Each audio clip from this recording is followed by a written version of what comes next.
順德嘅廚師，無論喺邊個角落，都係會發光發亮。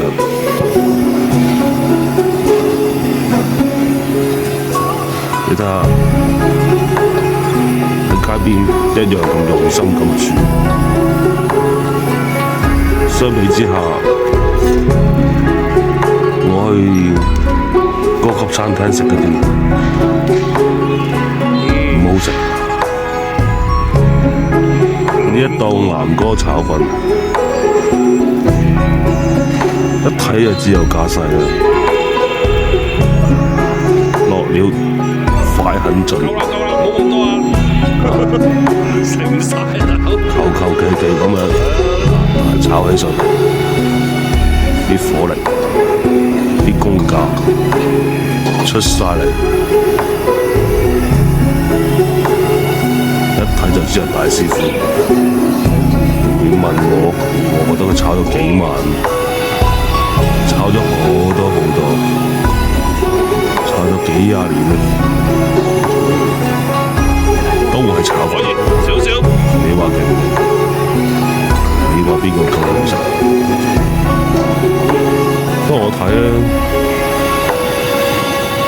咧，咁多年，如果食過炒粉又冇乜料，料又冇咩特別，但係炒落去食落去，佢呢兜嘢係不得了嘅，軟硬適中，味道剛剛好，落睇到啲顏色出晒嚟啦。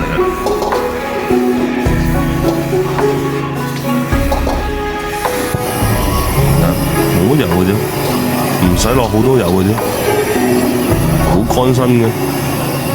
你睇佢啲火幾得勁，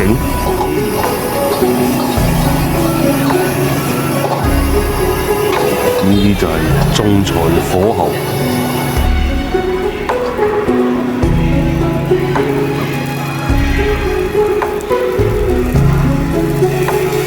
最後真係好少油嘅啫，你望落去而家啲粉仲係好乾身，哇！啲火唔聲，你見到？犀利！